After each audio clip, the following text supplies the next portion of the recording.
Yes, folks. Well, I just got back home after a hard day's work filming out there. We've been travelling today. We went to Greensborough, met Joe and Anna and the extended family, kids and grandchildren. Now, today was making sauce pomodoro de salsa, which is, well, in fact, their place is amazing. And the setup, well, I'm not going to say anymore. Just stay tuned for that episode coming up. We just got back today again, so another hard day out on the road, but no opportunity to be in the garden. And this is a problem I've been experiencing of recently, which we're slowly changing and getting back into it. We're gonna, well, after today, the high winds, I'm gonna overhaul this thing. This has been up for about 2 or 3 years now. It served its purpose. It's been great, but I'm gonna build it methodically, properly, you know, proper construction and a hothouse with a proper framework, because the piping's good, but not for the big malaccas. Why I say that is because those tomatoes are heavy. Like, even if they're only about 700 grams, you know, when you've got 3 or 4 or 5 or 10 of them, there's 7-8 kilos on the one plant hanging off. Now, if you grow your normal tomatoes, you know, your typical, let's call it polos, even Groslices, 300 grams if you're lucky. 10 tomatoes is 3 kilos. If you get 20 tomatoes, and they're not going to all ripen at once, so you'll be picking continuously. Whereas the big malaccas, these malaccas are giving me a headache. They're ripening so slowly. We've picked a couple, but we've got, for example, what can I say to you? Over here, you've got 1, 2, 3, 4 on this side here. This is one plant, and then over here we've got another 3 growing, and they are not going to be as big as we'd like them to be. Then we've got another 2 here, and then over there's another 4 hanging there, and another one up here. So if you can keep up with me, up here. Now, I haven't cut the tops off these. I said I was just going to let them ramble, and that's exactly what they've done. They create a canopy over the top and creating a little bit of shade, especially today. 36 degrees it was forecast here. No, I wasn't home during the day, but I can assure you the winds were up to about 90 k's an hour. So we had a major gale coming through here throughout the whole day and gave these plants a beating. Now, I did spend about half an hour to an hour earlier on before we come and turn the cameras on, because it was a nightmare. Things were just falling over, top heavy, and the plants are on their last legs. And I'm hoping I'm going to be able to get these to ripen properly. The big malacca never ripens uniformly. Look at these shapes we've got here going on. A little bit of red over here. It's almost like it's a Siamese. You've got 2 or 3 growing at once. I'm just spotting over here. Come here, come here. Have a look at this. It's folding itself here just to hold the fruit up. Now, normally I would tie this up, but this is a big one over here. Look at the size of that. It's bigger than my palm. That's huge, and it's still green. So that's still growing. I've seen many places, I've seen a lot of gardens who grow the big malaccas, and Marianthus, for example, she got over 2 kilos, and we've been there before.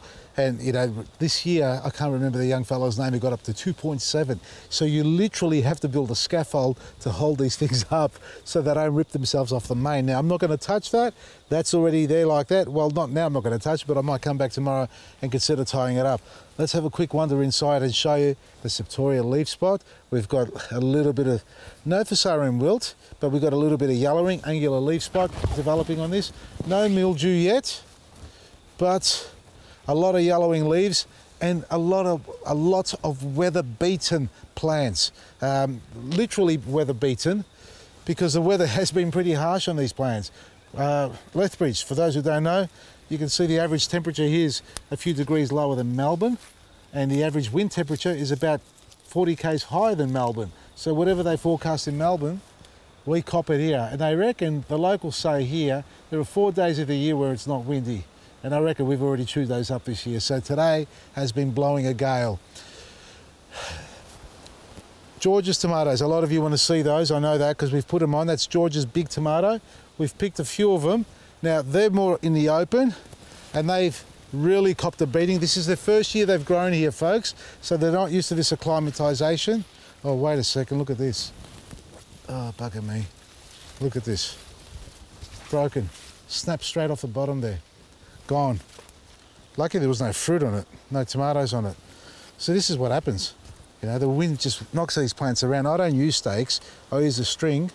And yes, you've got to tie the string up and re-tension it, because the plants grow, they stretch, so the string can come a little bit loose, but it still gives them a bit more breathing space. Because I know here, if I tied them all up together on a garden stake, 2 or 3 litres, they don't get as much air through them, and I get more disease developing. These are really, for this time of the year, these should have been completely gone. So we are late, Let me get to George's tomatoes. And while we're here, let's have a look for, oh, we got cucumbers. Lebanese, 1. We're still picking cucumbers here. Not too bad for this weather. 2. This is George's variety. It's a beautiful tomato. I've tasted it, I love it. And we have been able to harvest some tomatoes earlier on, but far and few between, that's for sure, folks, because it's our first year growing them, so we kept the best ones. We've got another half decent one here. There's so much weight. That's so dense. It's super dense. It's not one of those sort of, you know, just a couple of chambers, a little bit of pulp in the middle. The whole thing's fleshy, but quite a dense flesh on it. And George swears by it. He's had it for years, so we're getting it out there in circulation so people can enjoy it. I've got 3 or 4 left on them. Whatever seeds we get out of them. Actually, no, there's another 3 here, decent ones. All these aren't any good for harvesting, mainly for seeds. So we've got 1, 2, 3, 4, 5 tomatoes left. Oh, there's some down here. Look at this, George's tomatoes. 2 more down here on the ground. So just going to leave them there because they're happy there. And I'm going to clean this place up, pull it down, and we're going to build a decent hothouse on it. Let's get out of here. I reckon there's at least 60 big malakas growing in there. They're all close to 1 kilo. There's a lot of small ones in there, but a good 60 in there still that we've got to pick, or maybe not 60, probably 50. So fingers crossed, folks, the weather behaves itself. These high winds can really give your plants a hard time. If you still got tomatoes at the last minute, Vader's just annoying Cara at the moment.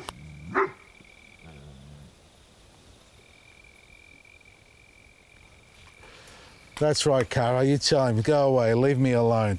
Me and you, friend. All right, I'm patting you. All right, you shouldn't come to me to do that. I should be calling you. No, sit. Sit. No, sit. Look at this. Who did this? Who did this? Who did this? Sit. Sit. Yourself. Don't talk to me like that. Oh, she got me. She got me. Oh, no, you can turn the camera off now, mate. Get away. Lucky I already had my kids. Folks, I don't know what's worse, my tomatoes getting blown around by the weather or this dog here giving me a hard time. Anyway, so look after your garden, really enjoy it, take care of it, and stay tuned for Joe and Anna's place, tomato sauce making. It's coming up, I think, tomorrow, so same time tomorrow on this platform, whether you're watching it on YouTube or Facebook.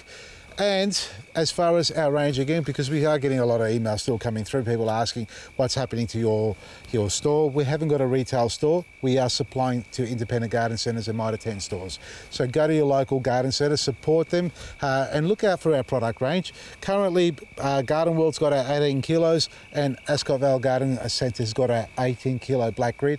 Has the same price online, so they're matching the prices. If not, sometimes they're dropping it a bit better there as well. So you save on postage. If they haven't got it, get them to get it in for you, because we'd be more than happy to supply as many independent garden centres as we can across the states. It's not just Victoria, and for those interstate, you know, you can go through our distributor there to order all your products to get it to you. That is the garden centres I'm talking to. These dogs are going to kill each other, or they're going to kill me.